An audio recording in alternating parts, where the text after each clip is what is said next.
Fox 2 News at 5 starts now. We begin now with an update from the Detroit police chief announcing that an officer who shot a woman several times following a traffic stop could face charges. Good evening, everyone. I'm Taryn Asher. And I'm Ruth Raj. Fox News' Charlie Langton joins us live from Detroit after hearing from the chief just a short time ago. Charlie, what did he say?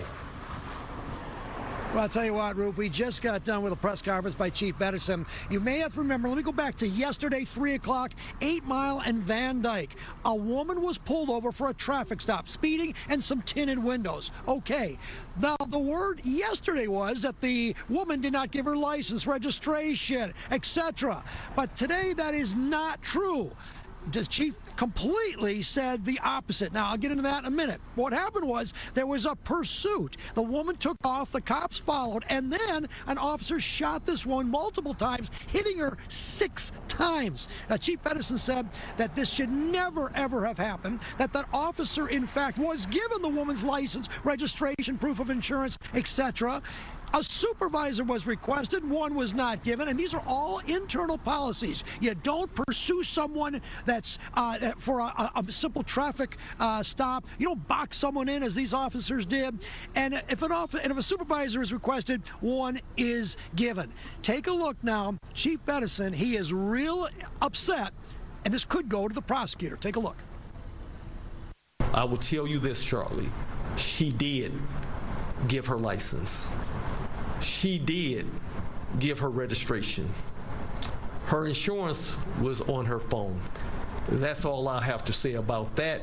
If a supervisor had been called, I don't think it would have went this way. I want you all to know that I am preparing to submit to the Board of Police Commissioners to have the shooting officer suspended without pay immediately. And again, a warrant request will be submitted to the Wayne County Prosecutor's Office. This is standard. An internal investigation is going to be headed up by the Homicide Task Force, which is led by the Michigan State Police Department. The driver, as I stated, has been released from the Detroit Detention Center this afternoon and will not be facing any charges from this incident. What we know about the police officer, he's a rather young police officer, only been on the job 1 year and 9 months. That's it. We also know that the victim here was shot 6 times. She was released from the hospital. We don't know the extent of her injuries. Now, what the Wayne County prosecutor will do was she will get a packet of information, probably from the Detroit Police and then possibly from the Michigan State Homicide Division, because they're going to be investigating this, and then it'll be up to the prosecutor to determine what, if any, criminal charges could exist in this case. But the bottom line, you heard the chief, he's mad tonight. Roop, I'm live at the police station headquarters. I'll send it back to you. Charlie, I know you're talking about possible charges here. What kind of charges could we be talking about? I think we could be, the worst would be attempted murder. There should never have been any shooting. Possibly assault, assault and battery. There could be discharge of a firearm, abuse of duty. I mean, there's a whole bunch of them. The worst one, though, could be attempted murder. This should have been de-escalated right at the scene. There's no reason this should have ever have gone on. You don't chase these people. It's a traffic stop. And what the chief says, she did nothing wrong. She did nothing wrong. That's not good. More on this story for sure. Yes, a sad situation, one that we'll be learning more about in the days and months to come. Charlie Langton for us live tonight. Thank you. And now we're learning more about a deadly stabbing in Royal Oak that left an 83-year-old man dead. We're told the woman arrested at the scene will likely be arraigned tomorrow. The stabbing happening Friday night at a house near 14 Mile in Woodward, and we're told the woman was a guest. Now neighbors are talking to Fox 2 about what they saw and heard.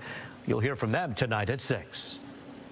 Well, more allegations emerge against a Rochester Hills former doctor accused of sex crimes. Yeah, some former patients claim he did the same thing to them at Henry Ford Macomb Hospital. Let's get live to Fox News' Lauren Edwards. She joins us live in Southfield with details on the new complaints there. Lauren.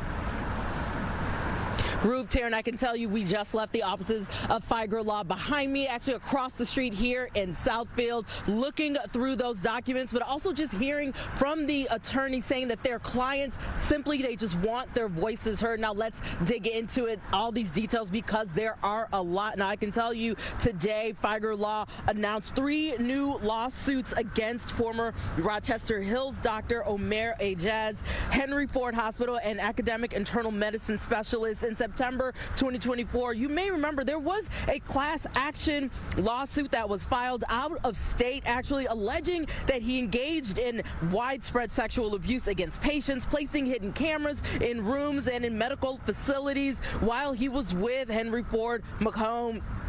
And today, the attorneys at Figer Law say their clients experienced the same exact thing. Now, what makes this all so unique is that each of the 3 clients, those 3 lawsuits, the clients were a part of the class action suit. However, they felt that their rights and injuries weren't being fairly represented, the attorneys say, so they broke off from that class action suit, and now they're filing individually.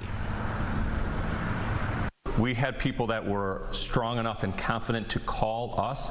We were here to listen to their stories and pursue something on their behalf. But what happened as part of this class action is that there are other victims that are part of the class, but they have been muted. They are just a number. They're part of something that is just pushed through the legal machine and not being heard for what happened to them. What we've learned of is that as policing bodies are investigating these claims, they're not able to release information even to the victims yet of what happened to them. And so all of these people being put into the class without actual knowledge of the specifics of frankly what happened to them in situations where they may have been incapacitated or under a psych hold and again vulnerable, they just have no clue. Now, Fox 2 reached out to academic internal medicine specialists and are just waiting to hear back. We've also reached out to Henry Ford Health, and they say, quote, "We are deeply committed to ensuring and supporting the safety of our patients and team members, and we prioritize their safety in everything we do. However, we do not comment on pending litigation." Now, Figer attorneys also say that there could potentially be more victims. And you also may remember that Dr. Ajaz is also the former doctor. In a separate case, he's also being accused, he was accused of 31 sex crimes, but he pled no contest in Oakland County. Now, to get a good look at all of this, you can head to fox2detroit.com. Reporting live here in Southfield, Lauren Edwards, Fox 2 News. Well, if there are any other victims, hopefully they will come forward and report it. But in terms of these doctors, we keep hearing about these alleged sex crimes happening in patients. I mean, it's a little frightening. You would hope maybe there's some sort of protocol in place to be able to prevent this from happening in the future. It does seem like we're hearing about it more and more, Lauren. Absolutely, we are hearing about it more and more, and that is so sad. But Tara, and I can tell you that's one of the main questions that we had for the attorneys, that the attorney said the clients also had as well, is that how can they be protected? How can patients be protected when they go into medical facilities? So much more still coming out about this investigation. All right, we'll see where we go from here. Thanks so much for the update, Lauren. In just 1 week, we'll know who will be Detroit's first new mayor in more than a decade. That's right. 2 candidates, Solomon Kinloch Jr. and Mary Sheffield, making one last push for votes. And tonight, they're at Fox 2 answering the questions that are most important to you. Everything from fighting crime to neighborhood improvement and the city's economy.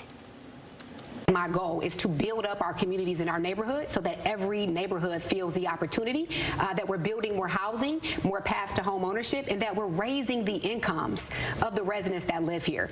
We still have an extremely high poverty rate in Detroit, and I have always been on the front lines with our men and women in labor, ensuring that we're pushing for good, livable wage jobs in Detroit. We have got to make this more inclusive. How do we do that? We have 38,000 small businesses in the city of Detroit. We will launch the local hiring initiatives.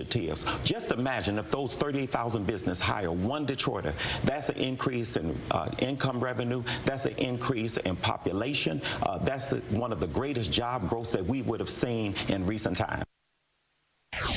Tonight we're answering the questions that matter to you. Watch the entire one-on-one with City Council President Sheffield and Triumph Church Senior Pastor Solomon Kinloch Jr. tonight at 6:30 and again after World Series coverage. And The Edge, it'll also be streaming live on the Fox local app.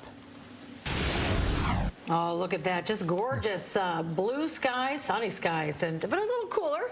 But you know what? We've been really lucky with this fall. You're right. We got to do Monday, right? So if you're going to do Monday, might as well make it look that beautiful. Weather 30. Rich Luderman with a look at our forecast. Hey, Rich. Hey there, Roop and Taryn. Bright and breezy today. You can see it's all quiet across lower Michigan and the central Great Lakes. We're going to stay dry right through Wednesday. Here are the current readings. 55 for us, 52 in Mount Pleasant. It is a bit cooler up there in the thumb. 49 for Bad Axe. I'll step out of the way and show you some live pictures right there in Mount Clemens. You can see Old Glory whipping around pretty good. That breeze will continue from the east with mostly clear skies. And then here's what's coming up next. It stays dry into Wednesday. Thursday brings a good chance for some wet weather. And then Halloween features a chance for a shower. We're going to check it all for you in the 7-day coming up in 10.